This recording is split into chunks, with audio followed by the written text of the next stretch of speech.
boys. Welcome back to another episode of Motorsport Republica, episode 50+1. We'll call it 50+1. Yeah, we had to raise the bat. Last week had to do the emergency pod, so we'll say 50+1. Yeah. Yeah. Yeah, sorry. Should have thought about it. Come on. Be better. Raise the bat. I'll raise the thirst trap. Yeah, raise the thirst trap. 50 episodes. Amazing, guys. It's crazy, isn't it? +1. +1. It's gone quick. It has. Yeah, it's amazing. Started all the way back in Le Mans MotoGP was our first one. We've teased our what was the one we really first did when we all on the couch? The casting couch. The casting couch one. Yeah. The pilot episode. Patreon app. Yeah, it's a Patreon app eventually. People obviously like the sound of our voices. Yeah. Yeah, clearly. I loved it. We're doing this on a Sunday night, which is rare for us as well, because we were able to watch the F1s in the afternoon, which is always good. Yeah. Always good for us. So I suppose we'll get into it. You got race results, Tom? Yeah, race results as expected. I tried to go a little bit out of the realm and go for a Leclerc win, but Verstappen absolutely dominated that race. Was comfortable the whole way, and as you were saying during the race, like it was actually bad. It's getting worse for Red Bull sponsors now because they're just getting no television coverage. There's no TV time on them.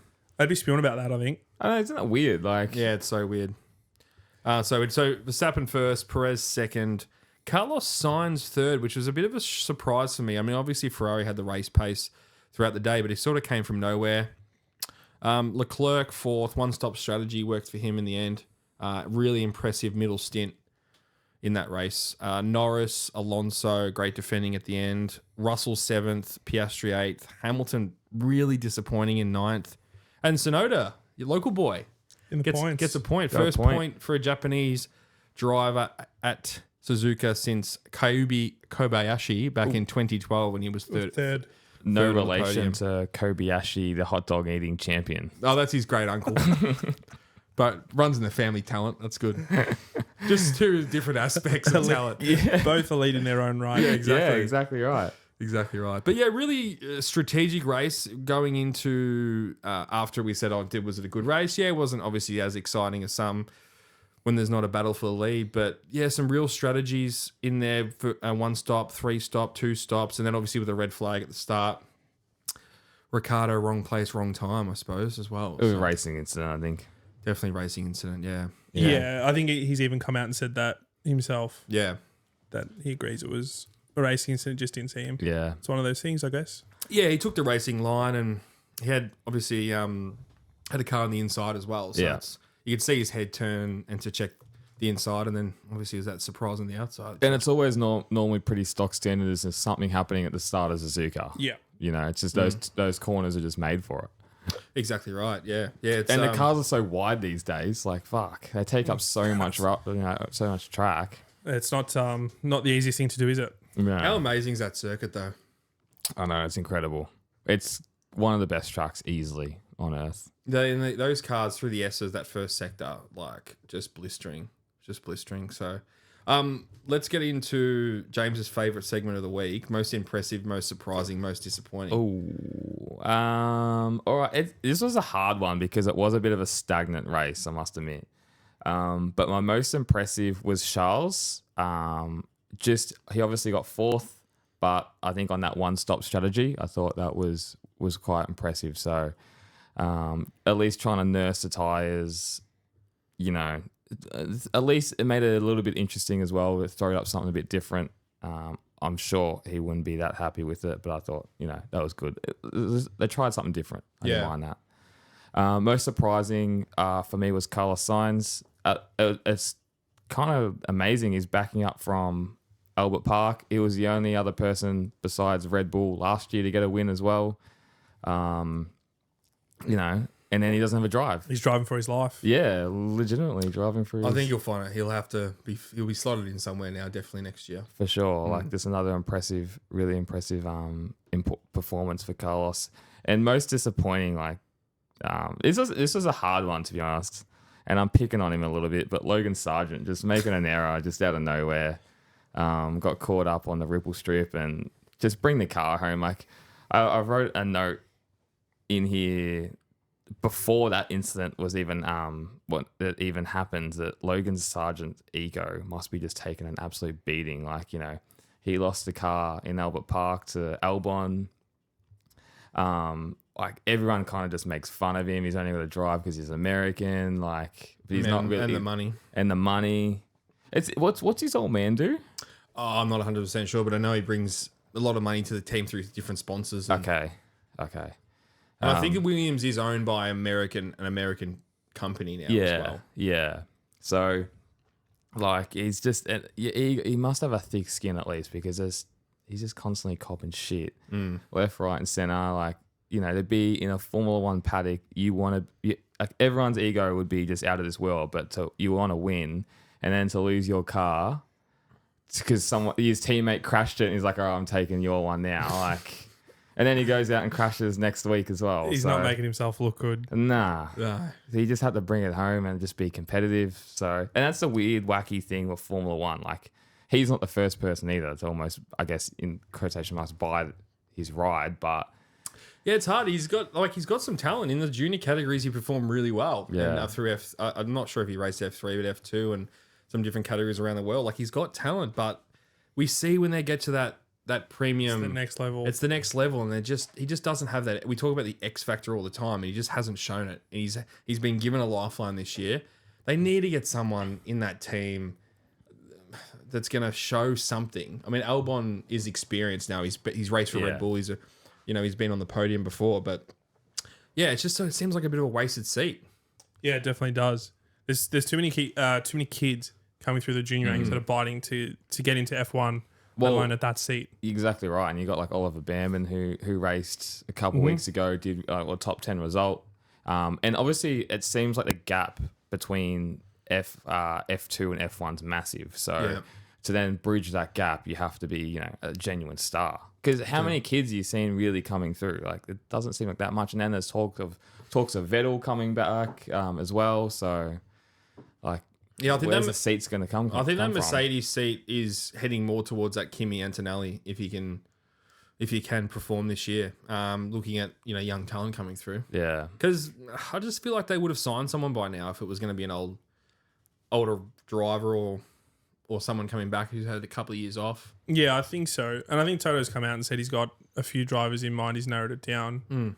The exact number he hasn't said, but yeah, you're right. I think give the kid a shot. Yeah. Plus, you're going into what? It's one year before the rule change. 2 years. No, 1 year. It's 1 year. It's a nothing a year next year. They're going to be working on, as they can't actually work on the new cars yet, but they're going to be all roads are going to be leading to those new cars, new engines, new manufacturers coming in. So, like, yeah, put a young gun in there. If he performs and he has his new car in 26, the playing field levels out. He knows the tracks. He knows the format. He knows how everyone else races. It's just little things that help especially build. for just a write-off year. Like, it's a write-off year. Just free, it's almost free experience. And number one ticket holder Damby messaged me through the week, and he thinks that's what's going to happen after he blatantly said it wasn't going to happen on the pod. He's done that a couple of times now, but that's fine. Revoke his ticket. He goes, Tom, you might be right. Kimi Antonelli looks like the favourite. So there you go. Like, you're always right, mate, aren't you? Oh, in my eyes, I am, yeah. So who was your most disappointing, sorry? Sargent. Sargent, okay. Yeah, just Yeah. nowhere. And we need to get away. Like, obviously, it's obviously always going to happen, especially Formula One, these big sports. But there's just so much talent out there. It's, you know, do something. Yeah. And the money's there now in the sport. The money's already there now. It's not 10, 15 years ago. And there's so many sponsors that want to come in the sport. I remember back 10 years ago when there was some cars on the grid that didn't have any sponsors on them. Braun. I was going to say, look at Jensen Button. Yeah, and the McLaren Honda. I mean, obviously that car was like a fucking a GP2 car, but like it had no sponsors on it. They couldn't land a major sponsor. That's amazing. And now the cars are planted with sponsors. So everywhere. Everywhere. Little bits on the halo, wherever they can. It's like Racing Bulls. They got two major sponsors because they both wanted to be on the name rights. You got Visa and you got Cash App. So they're two different companies, but merged into one sponsor. One name. So if you want to be, who's a major sponsor of like Ferrari at the moment? Santana is on their wheel, but they've got a lot of more traditional stuff as well. They still got Shell. They still got Shell. I think yeah. Shell would probably be. Shell's probably their major sponsor. Okay, yeah. Yeah. And you got Google for your Google on the McLaren. How much do you reckon to be a major sponsor on a Formula One car? How much is that a year? Or Don't know. I really don't know. if anyone's listening, send it in. Yeah, let us Yeah. know. I would love to know because that must be just millions and millions, like Tens of millions. tens of. It would It'd have to be. Yeah. You know, if everyone else gives a shout out and just chuck a Republica stick I right was now, about to that'd be say, great. spare spot on the halo, throw it on. Don't worry about it. They've really added things to the Halo. You mentioned today they got like the little American flag on the Haas. Like they've added some cool sponsors on the Halo. It looks really good. They've really integrated that into the car as well. Make the most of it. Yeah. Dan, your most. I didn't watch the race, unfortunately. I only caught Yeah. glimpses of it. I was out at an event today, but Doing Republica stuff, obviously. yeah, just networking, doing the only good thing I can do. So We put him out in the field for the day. sent me out there. He's a But traveling rep. yeah, if anyone's got a rep job, hit me up. Quick plug. So unfortunately, I will not partake in the three most. But No, it's fine. But from what I did see, it was good fun. Yeah, I mean, I'll follow what you said, James. I think Leclerc was really impressive, and the biggest thing for me was his middle stint, or his first stint on those tyres. Like, he really made them last. He put up a really good fight and was lapping. The lap times are really, really impressive. So, most surprising for me was the lack of Ferrari in their quali pace. Fourth and eighth qualified. Yeah, I noticed that. Yeah, and like I had Leclerc right up there this weekend, and they had the pace in. You had him winning. Well, yeah, I did. Well, I wanted to throw a bit of. I contradicted myself a little bit. in the pod, he said it's gonna be an absolute Max Verstappen Red Bull domination, and I'm like, Tom, what's your top five? He's like, Charles Leclerc will win. I'm like, fucking Seedor's match. Yeah, that's a bit of Derby. yeah. So Yeah, you must have jabbed you or something. You've had him on too many times. It's rubbing off on you. Get your little dribble trays. And then most disappointing for me was practice 2. Not sure if everyone would have seen it, but they it was just slightly too wet for dries and wets, and they just didn't run. Six drivers came out and did a few laps, but it was a real lack of pace, and there was no real reason to go out. So that's disappointing for the fans. Yeah. Disappointing for the fans. But did you see the crowds? 232,000 for the weekend. Doesn't seem like a huge amount when you compare it to Australia, who It's had 480,000. Yeah. You know, it's 453,000 or something along the lines of that. So that's interesting. Obviously, they can't hold as many people, but you'd really think these permanent circuits would be set up better than a street circuit for fans. But You would think so. Is it harder to get access to though compared to it's not a in street circuit? It's not in a center. It's that also that circuit's not in a major city. Suzuka is quite a big city, but it's not in obviously the city of Melbourne as well. And plus, there's not everywhere you can set up grandstands. Like That's right. it's some of it's just on like a ledge almost. So Yeah, it was interesting. Half the amount of people, but the grandstands looked chockers full. yeah, they were. Chockers full, and some of the general admission areas there. Because I was looking, I follow a photographer on YouTube. I'm sure a lot of people would as well. Kim, I don't know his last name, but Oh, he's unreal. he's so good. Yeah, he's really, really good. Ilman or something along the lines of that. But I watch all these videos, and he is obviously a professional photographer. Goes to every single race, and some of the vantage points you can sit on the side of those hills, especially down Spoon Curb at the back of the circuit before they go in the back straight. Yeah, awesome. We'll have to go there one day. Yeah. Have to go there one day. But yeah, it looked amazing. And it's such a cool circuit. Like, we're talking about the corner names today. Going into corner names, like there's probably a handful that most motorsport people would know. You'd say Eau Rouge, 130R, Corkscrew at Laguna Seca. Yeah. So these are real famous corners, Maggots and Beckett's at Silverstone. That's what is so interesting about going to these old circuits. Like, who knows what's the turn 1 name of fucking Saudi Arabia? It's called turn 1. You know? Yeah, Like, that's right. there's no history there. There's no Al Kebab corner. Jim. Well, no episode. that's an Istanbul, bro. Looks like we're not getting to episode 52. Go on, bro. Cancelled. Goodness. Yeah, they wrecked that clip, didn't it? Well, I found really interesting with Daniel Ricciardo with obviously no running in practice 1 because he was being replaced by Yumi Awasa, who's quite a talented F2 driver. And then obviously pretty much no running in P2 because of the track condition. So you have to look at Suzuka as such a confidence track as well. So it's one of these tracks that, I mean, you build and build and build and build confidence throughout the weekend. So for him to have such a good result in qualifying, P11, I thought that was a really good thing. Obviously, his race didn't last long, gone in 60 seconds, as they said, with the big article. So Yeah.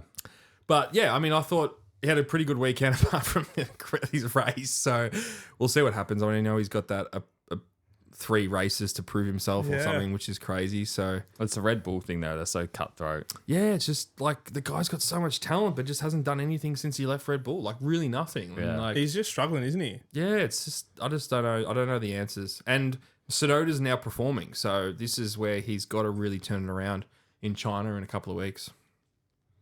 Shanghai, is that Shanghai? Yeah, it's a great circuit. It is. Yeah, But I mean, did they race last year at Shanghai? no, I it didn't got think called so. off. It got called off. Oh, that's right. Yeah, What was that? I think just all the stuff still going on with COVID and stuff. So I have to look into that. You do that, Jim.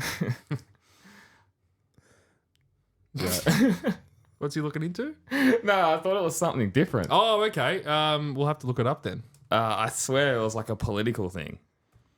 Well, I think the whole politics through with what happened with COVID and stuff like that. So What was last year? 2023. Surely we'll pass that.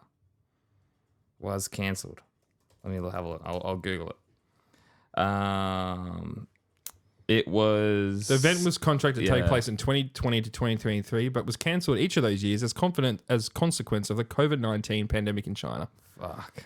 So Yeah, I mean, obviously. we've got to remember. I listen to too much Joe Rogan. Remember a year ago, there was still like, was it the right thing to do to go back to China? Like, it was still that thing. Now it's probably fizzled out to something that is been accepted by the world. So They've been forgiven. forgive and forget, I suppose. Yeah, I mean, that's in our next podcast, the political. Yeah, Republica. the Chinese virus. Tom's shaking his head. Anyway, next thing. Man made. What do? Just lock this up for 3 years, but no stress. Yeah, well, what do you do? I suppose Well, that'll be good. I like Shanghai, that circuit. it's a great circuit, and it is like that first turn, that long first turn. Obviously, they went there MotoGP. Shanghai just reminds me of Jorge Lorenzo when he had the does. world's biggest high Yeah, side. that big high side. And it's a very similar circuit to Malaysia with that first turn. They have a very similar first turn. I think the Shanghai is a little bit longer and a little bit tighter in the end. Yeah. And that massive back I was straight going to say the big back straight into a tight hairpin. into a Really tight hairpin. Yeah. to almost like a 180 really. Good passing spot, but Yeah.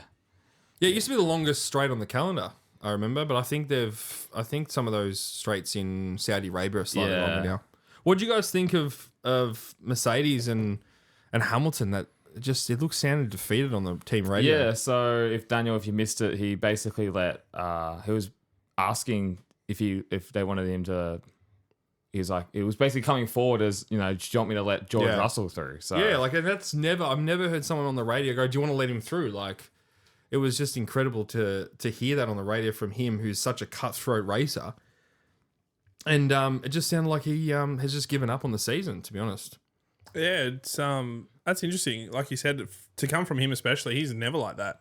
Never like He's that. never shying away from a team battle or anything. So yeah, maybe it is a case of just giving up, or maybe who knows? Maybe he's a bit older and he's like, you know what? I'm not going to do anything for Mercedes this year or next. It's George is going to take over the reins. So let's pass it on to him. But very strange. They were talking them up in practice one. They were saying how well they're going, and I think they were third and fourth. So, but yeah, just the weekend took the same sort of way as the first 3 races of the season's gone. just don't have race pace. Don't have race pace. Hard on their tires, and they went for a really bit of a risky strategy going on the hard tires after the red flag. I think no one else did that pretty much in the top 10. So probably worked against them in the end, I would say. Well, did it end up changing it halfway through that stretch? Didn't he come in early? Or am I seeing things? No, they still did they were trying for the one stop, but then they both pitted for mediums with about 15 laps to go. So they were trying that one stop race, but only Leclerc seemed to really make that work. Yeah. G'day guys, James here from Motorsport Republica. Our brand new t-shirts have dropped. So we have Marquez, we've got Daniel Ricciardo, we've got Verstappen, Charles Leclerc in men and women, and a Gent Lawrence, Hunter Lawrence double champs tee. Jump onto motorsportrepublica.com.au, check out our new tees. We've got air freshener still on there. Go on our socials, Instagram, TikTok, Facebook. It's all on there. Make sure to check it out. All your support means everything. Thanks, guys. It's different. One stop's hard when you're out battling all the time. If you're in free air and you can control the pace and you're not overheating your tires, it's a different world. But they're in the mid pack. They're swapping positions all the time. So that's always going to be a little bit harder. Yeah, it definitely makes the decision making harder too. It's a lot more pressure on the pit wall. Yeah, that's right. Exactly. The strategies really then comes into it. But it is. You're right. It's a different race when you're out driving or riding by yourself and you're just setting lap times. Some people are either amazing at it or they crumble. Like they need to follow someone or they need to be, in a pack or something. So it's where you can see like Verstappen, he's obviously incredible at it. Like he's just thrives. Yeah, he's amazing. But I think with most of the greats, you'll find that they're good at both, and they're super strong either way. Yeah. Or if not, they'll find a way to get in front. And they just lead from the front. They control the whole race. Yeah. They've got no one in front of them. They do it on their own terms. They do it, and then there's no one making mistakes in front of them, which is a massive thing. Yeah, so if Verstappen's it doesn't matter what position or what scenario he's in, he's just going to obviously do his absolute best. He's so cutthroat with racing as well. So interesting, we were talking about this when we were watching the race, with some stories came out of his old man back when Max was a kid and racing karts. And I'm not going to go into the stories because some of them were pretty graphic, but Max obviously was treated really like pushed. There was one scenario where he came back and had an off or had an incident on the karting track, put his helmet on, didn't take it off for 4 hours because he might have got, Oh, no way. Yeah. So that's crazy. Pretty crazy. And obviously that Yoss guy is a real cutthroat guy, but who knows his truth of the story or not. That's it. But that's what I was basically just saying. It was hitting him, but that must be so common. It is common in sport in general, whether it's in life, in life, or it's true, or whatever sport you play. And then if you've got someone who's been at the pinnacle and then they want their son to do it, like they know no different, right? Like it's wrong, obviously. But you know what's fucked though?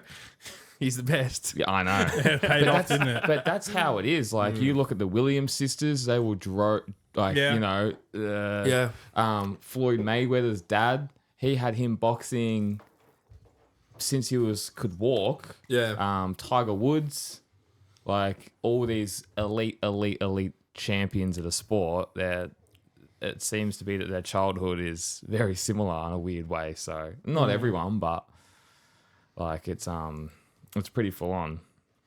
But that's why he's the best. That's why he's the best. Yeah, 100%. And he's a pretty stern dude, Max Verstappen, by this. Super ice cold. Yeah. Ice cold. And like you can tell that the guy won a race when he was 17 years old. I mean, nothing phases him.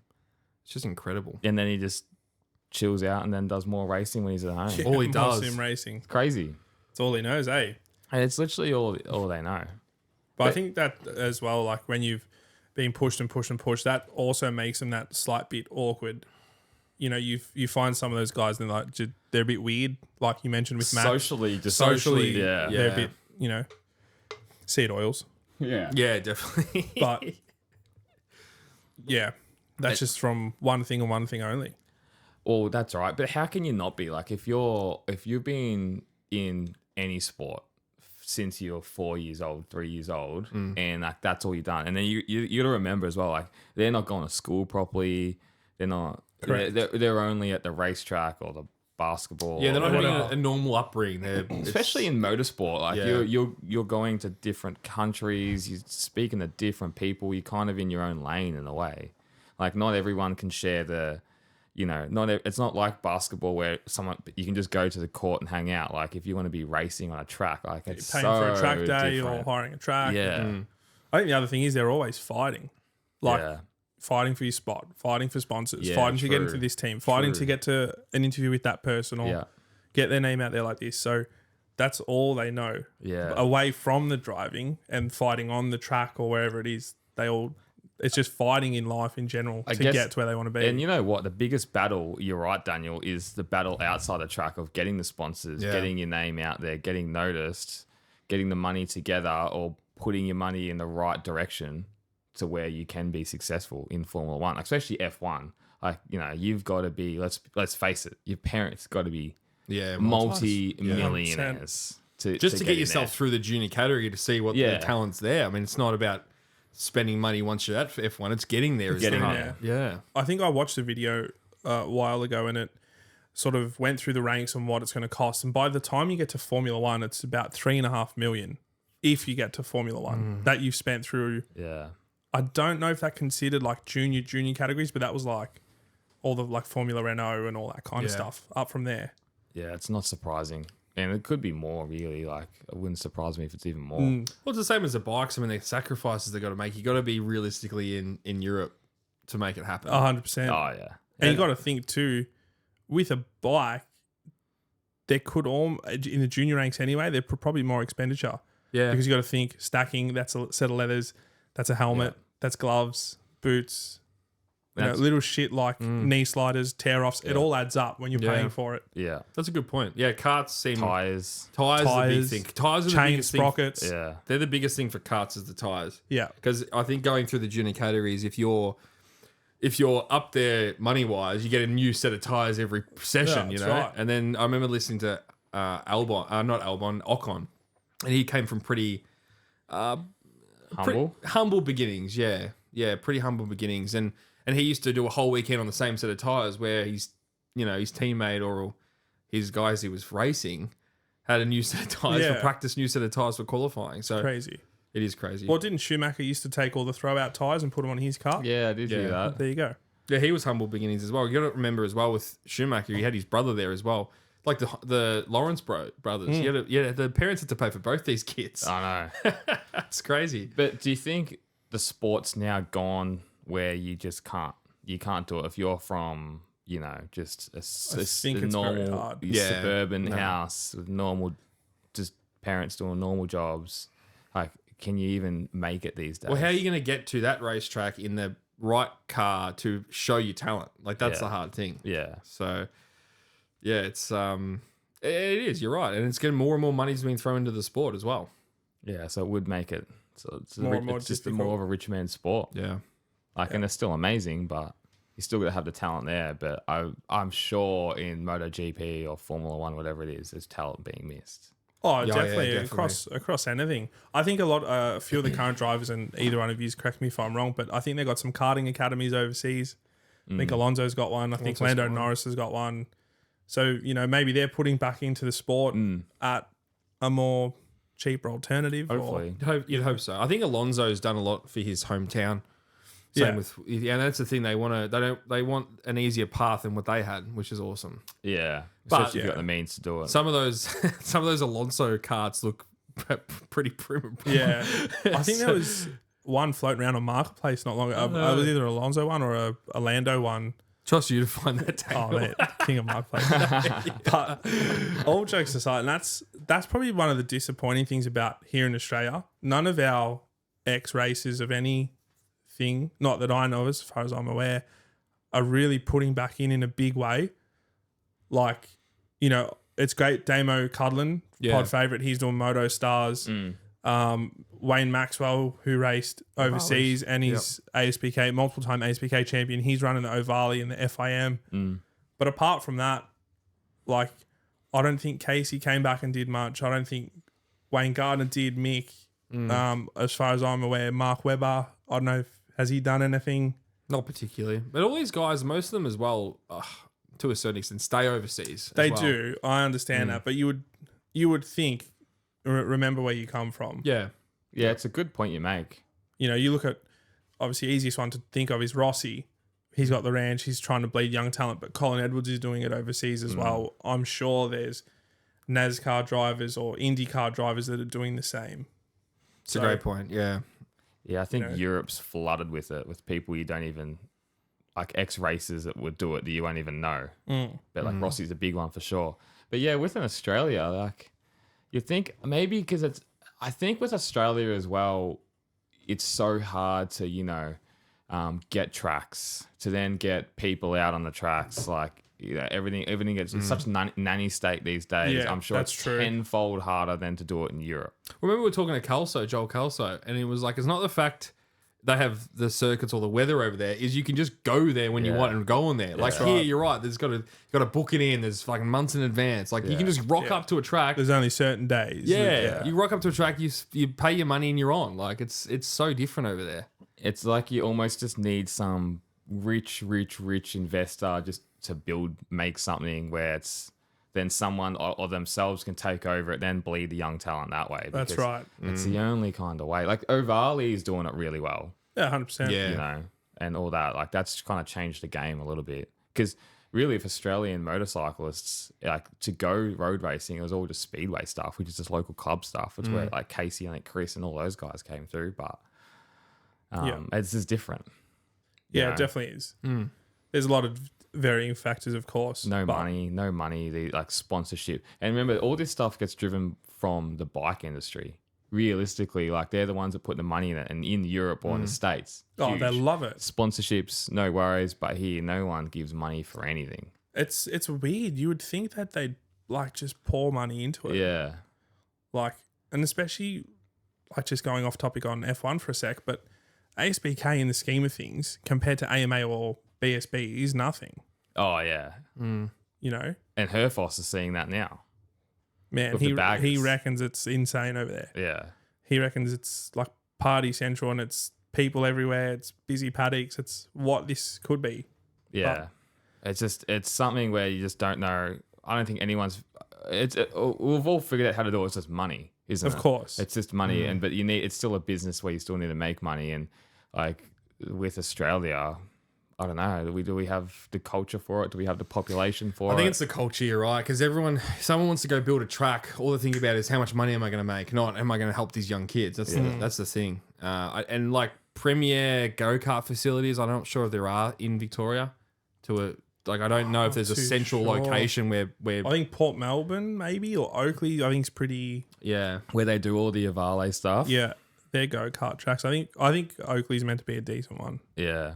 I wouldn't be able to tell you what the facilities are like. I've never been, unfortunately. But like, there's I think one go-kart track in store in Melbourne. I'm pretty sure of. So it's just such a small. It's a niche. It's such a niche. Yeah, such a niche.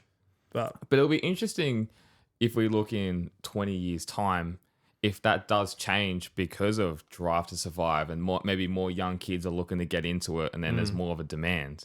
Same 100%. If the bikes take off through Liberty Media as well. Like, how do you know? How do you know? I mean, I've met so many people over the years that they've put their son in go-karts for a season, and then the kid's done pretty well, but they're like, we just can't afford it. Yeah. Like, and it's time. Yeah. Like we talk to people that look after, doing OJC, and you go around the country. Yeah. Every few weeks, whatever it is, you got to leave work. It'd take your whole weekend's gone, whatever it is. Yeah. Back in your home state for a day or two, then driving for the next few days. Yeah. That's pretty crazy. Yeah, because you got to drive. I mean, it's too expensive to ship these things up there, and truck the things up there. So you got to do it all yourself.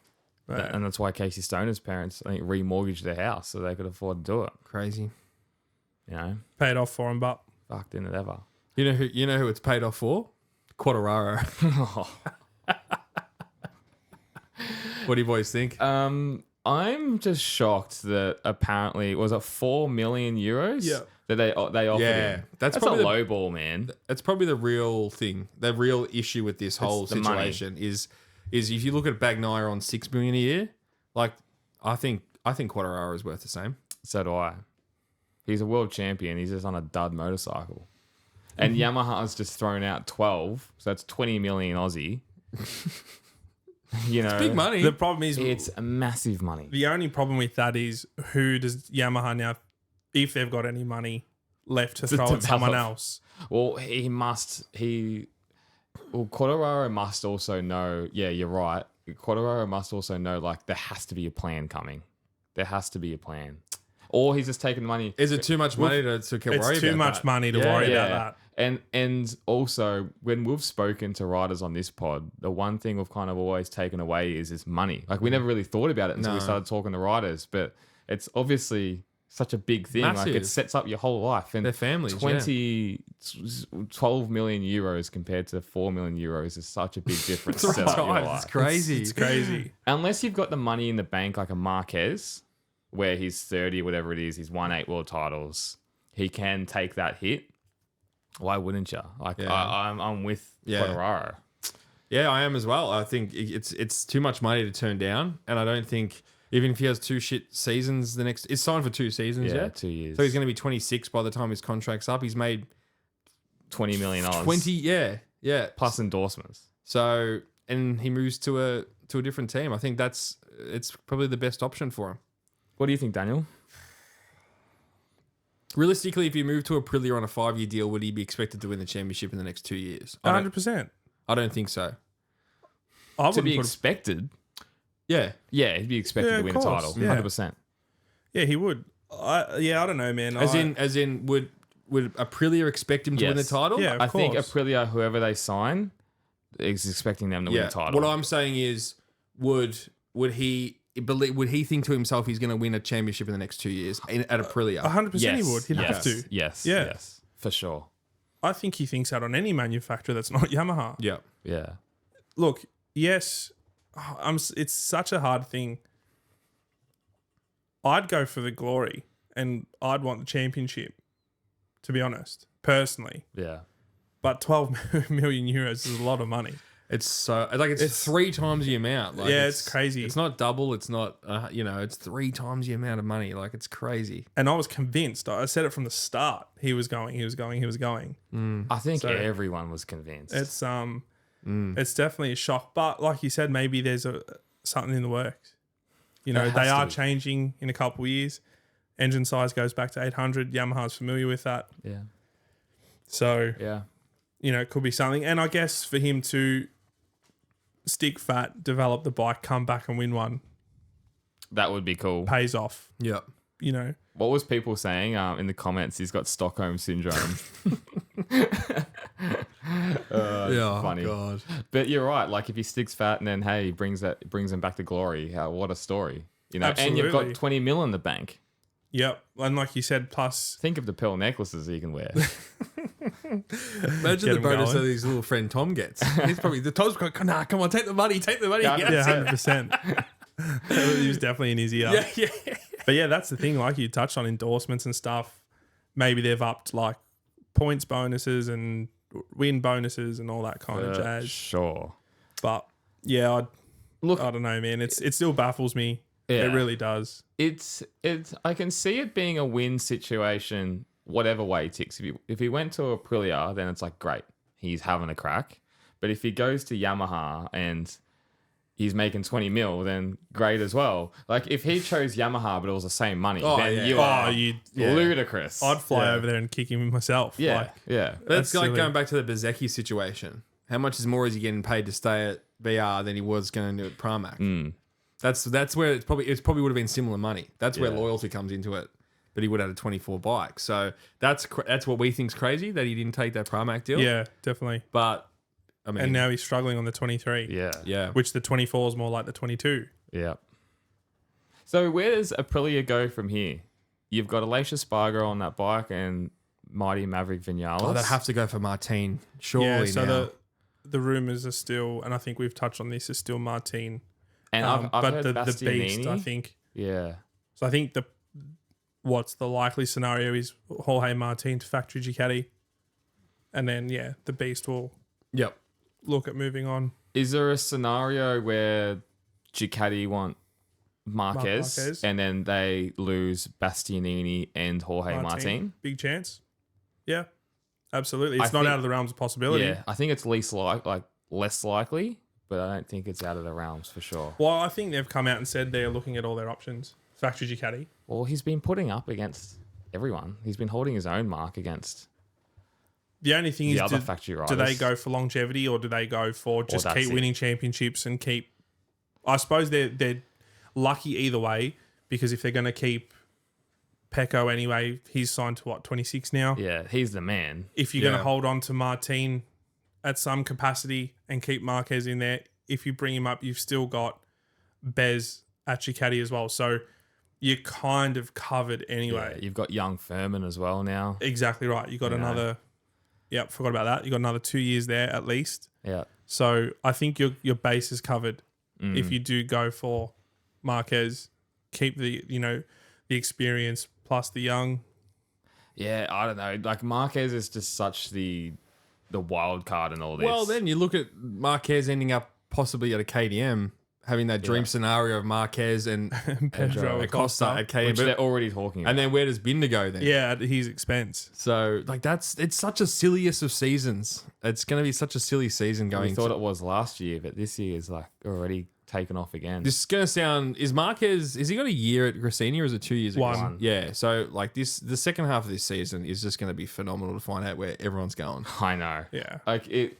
Yeah, one of Bastianini or Martin, one of them's going to Aprilia. Like you gotta put your house on that. Well, it's the Spargo's last year. Is that come out and confirmed that? I don't think so. Not that I've seen. I saw a meme and it's so funny. It was like, it's 2047. Alicia Spargo signed one more year at Aprilia. The problem is Aprilia is that silly that they would. I know. Fuck. True. Yeah. Yeah. But yeah, it's going to be a crazy trade time for them, I guess you can call it. Is this gonna fast track a lot of decisions now Quartararo signed, or is it gonna still? Do you reckon gonna go towards the end of the year? Ducati's going to buy their time. I reckon they've got time. Yeah, they do. Yeah, I think they've still got pick of the punch, and I still think a lot of riders want to go there for sure. So that'd be pretty easy. Just say you get to later on in the year. Let's say they haven't signed anyone, and we're at the end of Europe, going into maybe the flyaways where they normally get the deals done. And you have a Marquez, you have, let's say, Pecco's leading the title. You have Marquez second, and it's all close, and you've got Martin and Bastianini. Let's say within 20 points of each other. What's Ducati looking to do? Because that's like, because remember, you got Marquez, he would be on a older bike. Mm-hmm. But as you said, do you want him to be an older guy putting pressure on Ducati? Because it could get to that situation. I can easily see that happening. Well, yeah. It can. I think that's a hard, like, there's so many variables. You know how many race wins, how many... True. You got to take all that into consideration. If people are throwing it down the roads and just gaining their points in a sprint or a main race or whatever it is, it's a tough one. Because out of those four, no one's playing wingman. Or, sorry, I should say out of those three, no one's playing wingman to Pecco. Yeah. They're all there to win. 100%. So, it's a tough call for Ducati. It's such a tough call. Because whoever's in that seat's going to fight him. And that's the reality of it.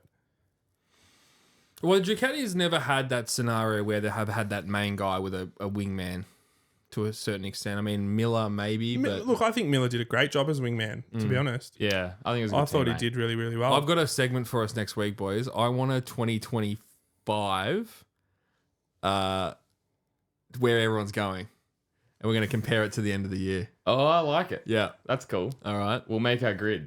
We'll make a grid. We're going to release our 2025 grid, and we'll see how accurate we are and by the end of the season. That'll be funny.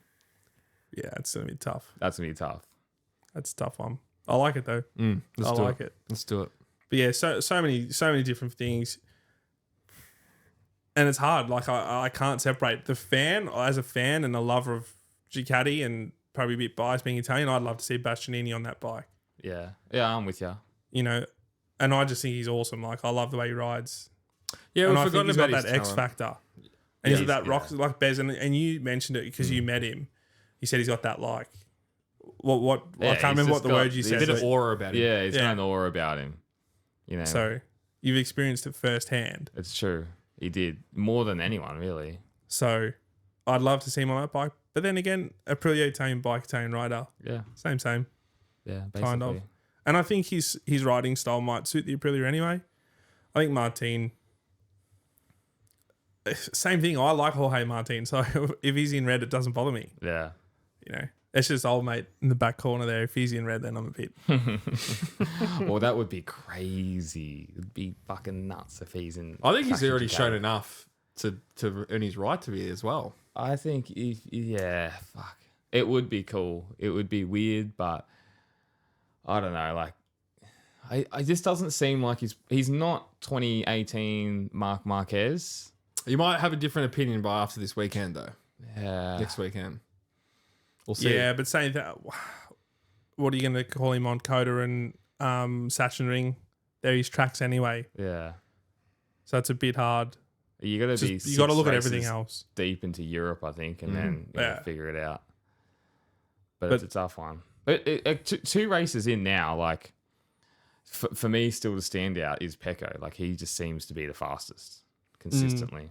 Yeah, Martin looks pretty good, though. Yeah. Oh, I don't know, man. To be honest, he doesn't look as aggressive as last year. I think Pecco just seems like he's got more bases covered. Yeah. I mean, I always go off. I suppose you're always as good as your last race, and obviously had that collision with Marquez. But yeah, he didn't have the raw pace, but yeah, the first couple of races he was amazing. So Yeah. Again, going into Europe, that's where it's all. the cream rises to the top, as our classic saying of ours. Just got to get through Coda. Thank fuck it's back as well. Oh yeah. It's going to be a good round. It'll be a good round in Coda.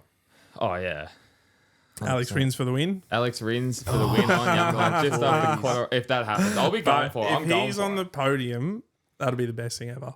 It's not going to happen, but No, who knows? He won last just year. like to rile our special guests up.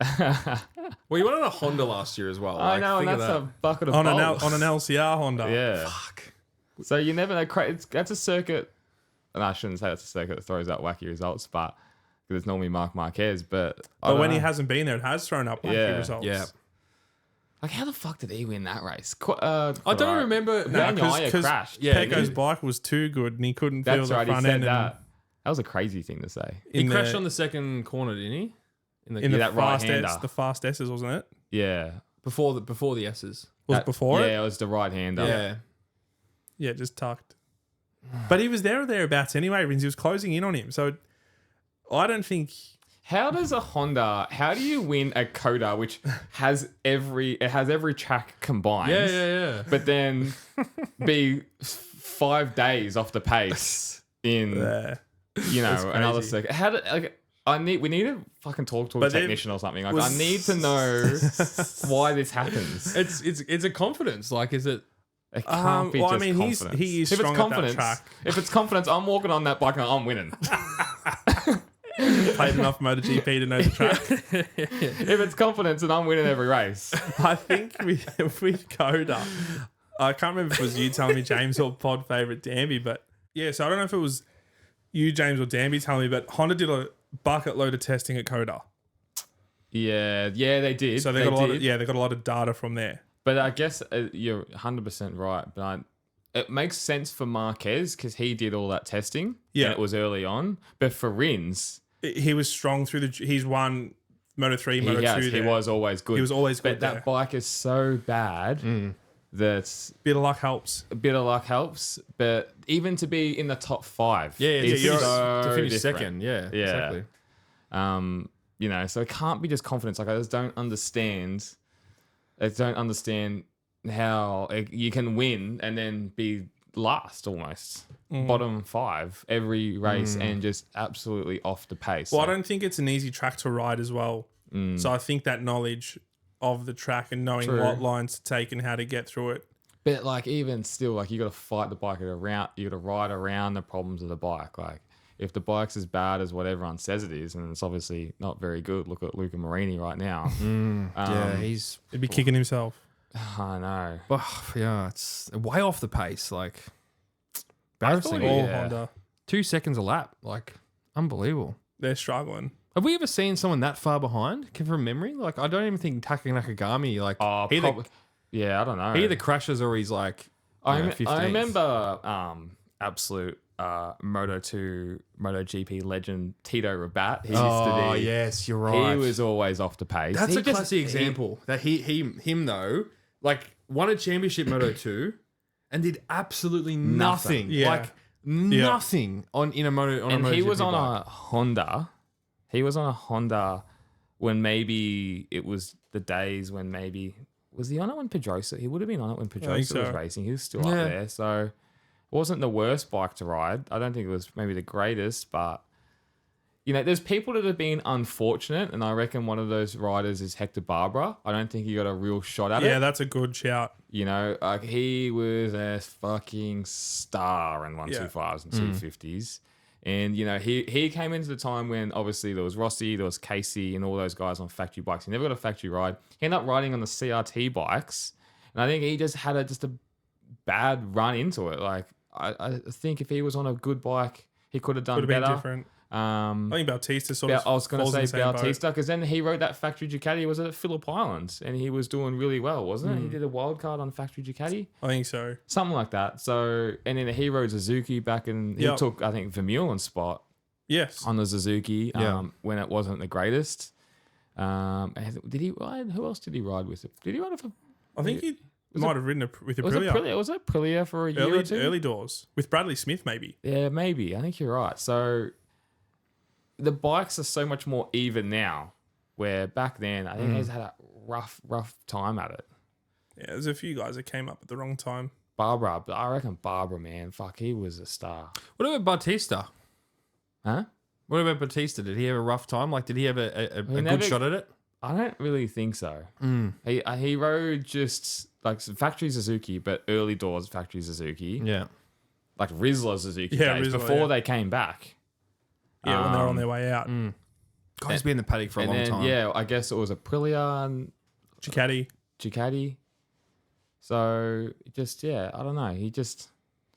They're just one of probably a few examples, you know, where like the differences was I think with Bautista he showed some type of talent. He was there top 5, 6, That's maybe right. on bad bikes. He made the most of it. Yeah, Barbera I guess had a bit more of a bad run because he ended up on CRTs and I think He got kicked to the curb real quick. yeah, and the Ducati he was racing, you know, was early doors Ducati as well, you know. Yeah. God, look When Rossi was racing it, if Rossi can't make that bike, right, then look, no one And can. Nicky Hayden. Yeah. So just looking at Tito Rabat's career, 79 starts in MotoGP, 2 top 10 finishes. Oh, fuck. Like, that's just crazy. Do you reckon if he walked in with heaps of confidence, he could have done better? He was Jack Miller's teammate in 2016. Yeah, on the Straight Galicia. Yeah. There you go. Yeah, that was his first year. Yeah. That's So crazy, man. And, you know, he dominated Moto2s. He did. Yeah. Apparently, I heard he used to do heaps of training at some Spanish track. Algarve. Not Algarve. No, that's Portugal. Some Spanish track that they don't race at Grand Prix. And he just did millions or thousands of laps. And it just didn't help him at all. But that was just what I heard. I can't remember. I heard it from another rider. You're right. You know, where he didn't like, you know, everyone does flat track or they go to Misano or bigger Barcelona. tracks or Yeah, where this is like a tight, small track. So I don't know. You know, it's just or you just could be a rider that, bro, look at Pedro Acosta. You know, just ride talent. around. Like they ride around. They just make it work. yeah. Those riders just make it work. You know? Could be one of those things too, just exhausted. Like just flat out exhausted from fighting in close championships and just not in it. Yeah, maybe When you move up, you're like, nah. Like just slowly it's a bit of doubt creeps in here and there and doesn't help you at all. Nah, that's true. And that just shows how good people are that race for years. You look at Rossi, obviously the main one, mid-40s, Loris Capirossi, mid-40s. Yep. Absolute pod favorite, Cheeseburger Barros. raced until his suit was popping. He was putting on weight at the Barros. You know, he was a big boy by the end. Not good for the tire consumption. At least they heat up real quick on the warm up. It'd be good in the wet. He's a big fella now. Poor Cheeseburger. Cheeseburger Barros is the man. Oh, far out. Track day specialist. You're right though. These guys rode into the late 30s, Yeah. early 40s. Yeah, that's right. Like for years and years and years where that I don't like they somehow just didn't get burnt out. Like especially Rossi. Like, you know, he's the best, almost one of the best sports people I've seen manage media. Like, as in just, well, I think that's what gets a lot of people just being burnt out doing interviews or just even your persona of just, you know, about people attacking your character, whatever it is. Like, that must get old. But he must have just a trick of just not listening to it, not reading about it, not hearing about it. Probably. And I think he played with them a lot too. Well, Like mucked around and made his own game out of it. I guess so. But that's almost an art in itself, and why maybe he was so successful for so long, because that would get to a lot of people, no matter who you are. It's a great point. Definitely. And even the stuff with, well, obviously what happened with Marco Simoncelli. Just I know, like even that. Like everything's been chucked at this guy and he's still, you know, racing. Has a smile on his face every time. And still racing now. Yeah. Just in different categories. Running a team. And he'd still get the same, like in those categories, he still gets swamped every time he goes into the paddock. Oh, of course. Fuck, man. Imagine that Even all that the time. Bathurst 12 hour, he still gets swamped. Yeah. That's bloody country New South Wales. You're not wrong. You are not wrong. So, But yeah, it's just one of those things. Like you said, you got it, you don't. And yeah, all these guys that come through, you think, yeah, they're going to do all right, or they're going to be up there and fight for it, and just not wrong time, wrong place, wrong time. I think that's what it is. There's for so a lot many of different people. things. Like, you know, look at Alonso. Bro, he's done everything and he's still there. And that's probably even more, would you say, disheartening? Because I reckon MotoGP is more of a cock tease of a win. There's days where anyone can win, but I feel like in Formula One, especially at the moment, you know you're getting 6. You know you're getting 10. They say I'm here to win, but we've talked about this, but they're not. No, Yeah, deep that's down they know, like, oh, no, I'm going to finish in hopefully top 5. Yeah. Yeah. Hopefully. But again, a guy like that, you look at Alonso specifically, he would probably genuinely think if he's there, he can fight him. Yeah. I think he would almost be one of the only ones alongside Lewis that would think, yeah, I can win and actually mean it. I think when everyone else says it, there's just like, oh, I can win, Yeah. but I can't. Yeah. But I think obviously away from Max, those other two, if they say it, then they truly believe it. Yeah, it's a good point. Just you just don't see it as much these days. I don't know. Everyone's just different, obviously, but look at Casey, man. Like, he left in the prime of his career.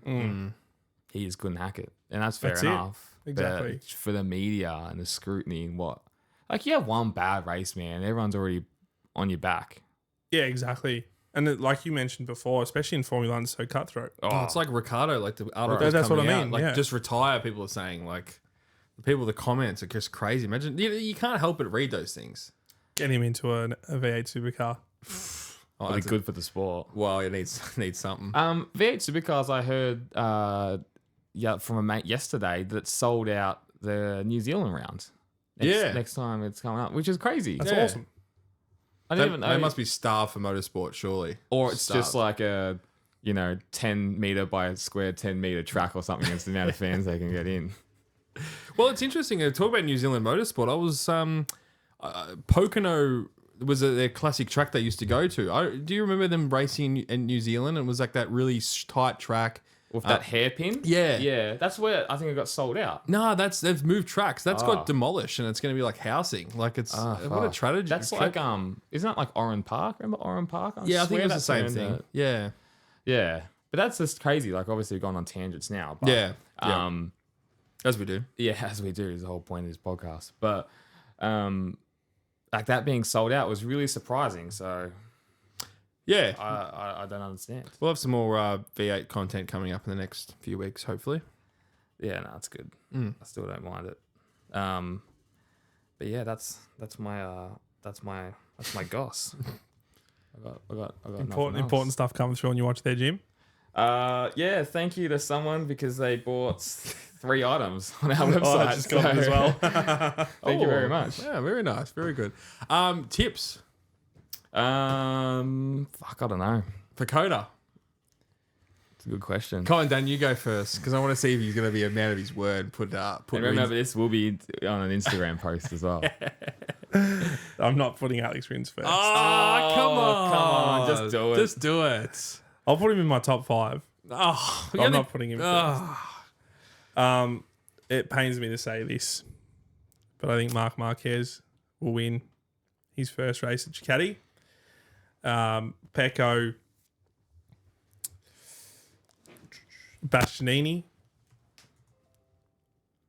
Binder, and just for the sake of it, Alex Rins. yeah. Well, With a big FU, Danby. Yeah. yeah. But I will credit where it's due. It's the man's track, and he should win.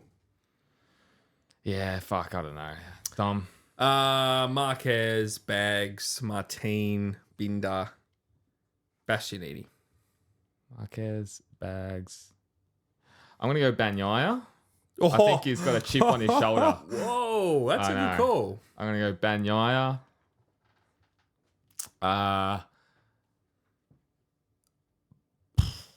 Binder, Marquez. Wow. Because it's the KTM's got straight line speed. It does, yeah.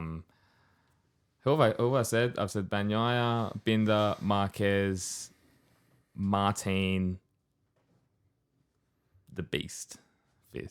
nice. That's my one. I think, yeah, I wouldn't be surprised if Marquez wins, but I think Bagnaia's just got a chip on his shoulder. And I'm liking what you're saying, Daniel. Even though he didn't win, he crashed out. He just seems like he's the man still. Like he seems he's the fastest. He just seems like he's stepped up to another level. Again, and that bike's amazing, but yeah, I don't know. You got to remember the last 2 seasons as well, he hasn't started well. That's So- right. That's true. So last 2 seasons, he had a really rough start of the season. And this come to Europe, he Yeah. pumps them. pumps him. So he's started better this year, so we'll see what happens. It's going to be gonna be good. interesting. I'm Yeah. excited. Silly season. It's fucking massive, mate. Let's get it going. All right, cool. Oh, our last pod in this room Yes. before we go. Yeah. Yeah, Last pod in this room, guys. So savor this moment it's been for wonderful. those watching. It's been wonderful. a great, well, for the most part, probably 40 odd episodes in here. Yeah. Bar special guests and whatnot. Yeah, just about. So thank you, Tom, for giving Yeah. us the space. No, it's the next chapter for us next week, guys. So very excited. Yeah, big news and We've gone through a lot. This place, is, you might be listening, but in summer it heats up to about 120 degrees in here. And I don't, warm. and I struggle with like 18, 19 degree temperature. Yeah, you would have noticed the glasses come off halfway through for anti-fog. Yeah, so- they fog up. Yeah. But so some a new different, beginnings. different change of pace. It's going to be cool. Yeah, super excited. Growing. Yeah. All right, boys, and Yeah, thank you. I'll see you guys after Coda. Yes. Alex Rins win. yeehaw. Hopefully. See ya. See yous.